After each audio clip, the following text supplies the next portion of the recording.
Welcome to the Ultimate Season 9 guide. In this video, you're going to learn how to navigate the new meta, learn what skills are most valuable and how to develop those skills quickly to get a leg ahead of everybody else. Starting with the new meta. In high rank at least, Ball Tracer Lucio Zen, and yes, that's not a typo, is currently being played at the top levels. Which kinda makes sense, considering that these are the two best supports out right now.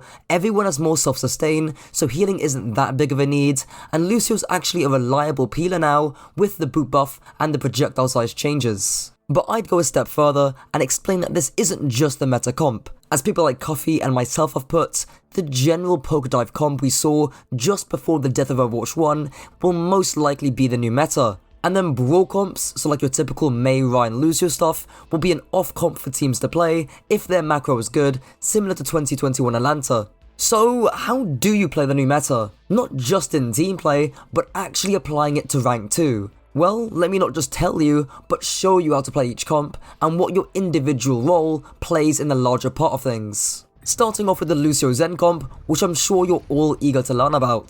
The first thing to take note of is actually winning map control and space. You can see this here, where the Ball Tracer 2v1 the enemy Tracer and end up winning the flank entirely. Unfortunately, the red team's Ball commits pole driver, where he should just do a roll through instead because of the Cassidy, but this allows the kill on the enemy Lucio to be confirmed. Not to mention, I would have liked to see the red team Tracer to actually full on mark the Ball instead of ignoring him. This was a key concept in my dive guide, where I talk about forcing out frontline or flankers first, then going for a dive, and you can see that this ignorance actually causes the Zen to die. By the way, this is high GM. This is high level play we're talking about, and when I say macro matters more than ever, this is what I mean. This meta isn't about mechanics, it's about decision making. Also, I thought this would be obvious but worth pointing out, you're almost always going to see the Lucio Zen stuck on top of each other.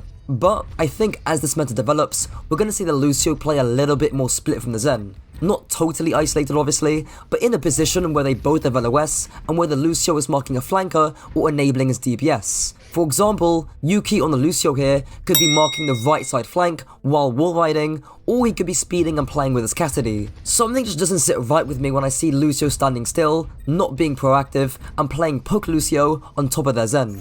Just go another hero at that point, or use Lucio's kits. Speaking of going another hero, here's the Ana Zen variation of the comp, and a textbook example of how it works. Again, the key thing is how the composition controls space, with Zen acting as the backbone of the comp. Note that we have 3 different angles to set up a dive from in a 2-2-1 split, with our Tracer Zen, our Ana Sojourn, and our Doomfist acting as separate cores. Because Zen orbs are really good this season, we're allowed to take elephants without too much worry and are ready to set up a dive. Unfortunately, as you'll notice, our Tracer goes in first, then our Doomfist goes in, so our Doom Tracer aren't on the same page and are slightly desynced in terms of timing. However, because our setup is so strong, it doesn't end up mattering too much as their Orisa ends up dying. What's even more important here is that you can see the map control come into play. The red Sojourn tries to take the angle by the elephants, but because of the Zen Orb and how good Tracer is at controlling the map due to her mobility, the Sojourn ends up getting flushed out and losing space. So what do you do if you're the red team here? Well, first off, I wouldn't recommend playing this comp, but all 5 of you need to push one of the angles out, most likely by elephants. Then you need to somehow punish the Doomfist or Tracer when they go in, which a hero like Mei is pretty good at. Again, here you're seeing the bigger macro picture mattering. Spending time controlling the map, fixing up any timing issues, and getting value on your cycle. You can see our team actually fail this here, where our soldier is still controlling the angle, but our Zen hasn't got a great amount of LOS to help control the elephants. Now going on to any form of brawl comp, which I think there's a lot of additional little tidbits you can learn separate from my brawl guide, which, by the way, if you haven't watched that already, I strongly suggest you give that a watch. The first thing to actually note is the nuanced positioning of the blue team. The Ramattra and Mei Reaper are actually fanned out in a triangle on slightly different off angles. This does a few things. Firstly, it means it's much harder for the red team Mei to get a clean wall. Secondly, it means the damage is scarier because there's more angles from which you need to hide from the damage. You can see both these ideas in play here because Tommy does not get a good Mei wall and Jaru ends up eating tons of damage. Individually, for you watching this video, this basically means to take soft off angles instead of stacking and running it down. But what can the red team do? Well, relieve the pressure. Firstly, by getting a good counter wall, just put it in front of Jaru, and by secondly, the Lucio should be marking the Reaper. Thirdly, when the Mei rotates and flanks for another angle, the Lucio needs to be there as well. Listen, Tommy and Thrall, the both of you are talking about topping and bottoming on Twitter. I'm sure you can get your chemistry up in game. There's the other solution, which is also just to rotate co-side and play distance, which is what the blue team's comp is good at. Shout out my man Jaru for the epic short calling, which I'm definitely sure he did in that rank game. But hopefully you can quite clearly see that Season 9 revolves a lot more around your positioning, your cooldown usage, and your macro decision making all over your mechanical skill. That's a really important takeaway from this video, and you just saw all 3 of those factors in action.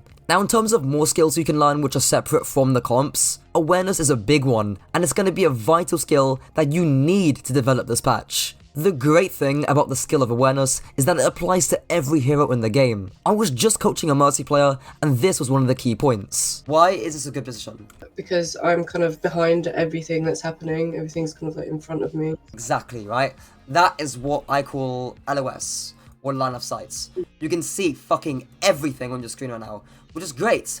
Why? Because it gives you information, as I talked about before, so you're able to make a more informed choice on who to help. Another key skill you need to develop this season is to have flexibility in your playstyles. Especially on Lucio, which is definitely top 2 supports in the game right now, you cannot just choose a playstyle and run it down. Before this patch, on some heroes, you could make it work just based off how mechanically good you are, but with everyone being able to hit more shots now, who you hit your shots on, when you hit your shots, and your ability to multitask that with your hero's kits is incredibly important. You can speed in your Zarya Mei while keeping distance and shooting the Tracer from high grounds. That would be an example of doing both playstyles at once.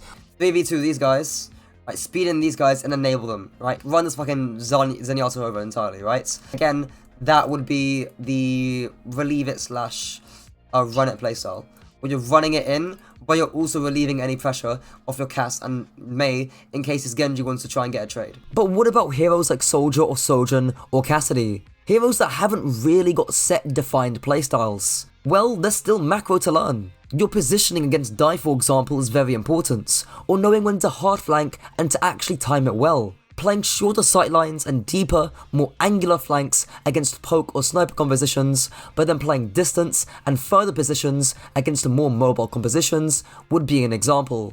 And even knowing when and where to go for those harder flanks against those dive comps are important nuances too. This patch encourages you to learn the macro. It's a shift away from total skill expression in movements, tracking, trigger discipline, corner usage, which are still important things, but more holistic FPS skills like the classics of positioning, timing, and awareness, as well as MOBA skills in terms of cooldown management, pathing, and playing to your comp's win conditions matter more than ever now, and I think this clip puts it well. It's almost like a new patch encourages you to actually learn the macro. It's crazy!